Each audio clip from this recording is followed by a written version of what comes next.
think that the whole Doha late thing is overblown. Everyone freaks out about that, and oh my God, it's too early. It's just not a big deal. You train, you prepare. We went to Seoul in October, right. And so we ran the whole year and had a good. So I think he'll be fine with that. To have him and Lyles and McLaughlin coming around, how big could that be in terms of kind of helping the sport? Well, I think honestly, it's great that America's there because, to be honest, the United States has money, and they have money to invest in our sport, and so if you have a bunch of countries that can't afford it, then it really hurts the sport. And I think it's great that the Americans are doing so well and they're back kind of where they're supposed to be, and they can contribute back into sport. I think it's tremendous. Could they? I know there's so much. The landscape's so crowded right now. Could they kind of get it back to where a little bit towards where you were? I mean, I know it's a totally different era, but a little bit more. To be honest, I wish the athletes had more support, but I think the system is still tilted. I think we're getting to a clown show point with these silly relays and mixed relays and 2+2s. It's a clown show. Put on a great show. If you put a national champion somewhere, get a banner and put on the field instead of having a bunch of lines. Really think about the visual, how you want to present yourself, and then also the athletes. The athletes have to understand that the sport has to change in their regard.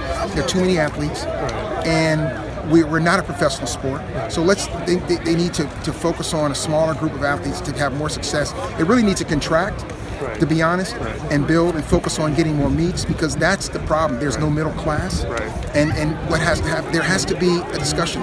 Now that I'm coaching athletes and they're getting post-collegiate, I just see the same fighting among agents, and everyone's doing it. Look, we need to realize the sport needs a meal, not fighting over crumbs.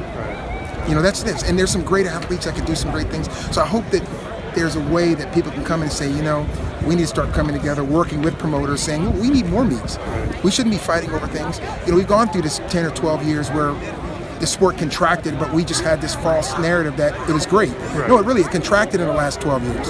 So now that I think that we have a place where we can get investment in the sport, let's put together a sport that makes it interesting. Look, here I am, I'm a sprinter, but I think cutting the distance races is a mistake, because you have 50 million runners in the world. Instead of cutting the events out, we should be finding ways to get them in the stadium.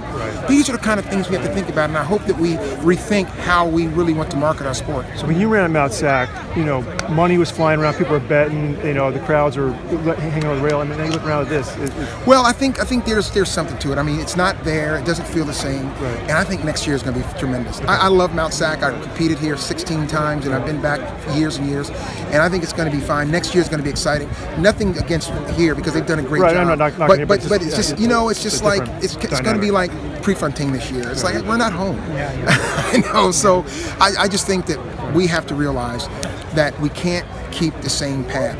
Our sport is proving the definition of insanity, and so we have to change things if they want to do it, and the athletes also have to think about it as well.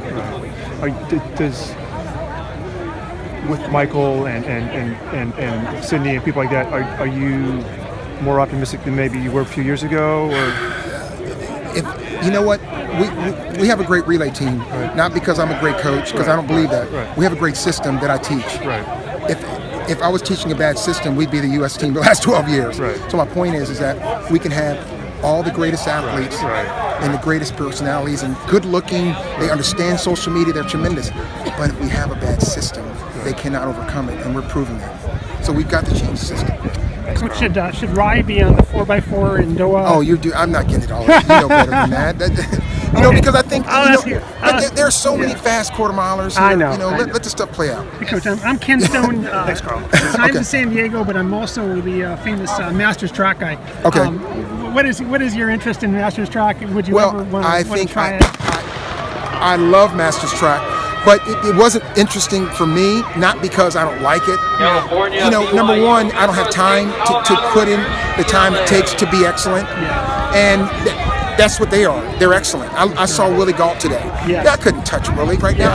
I travel 300 days a year. And I'm not changing that because I like my lifestyle. And then another thing too, when I even mention I want to run, then it becomes a bunch of drama.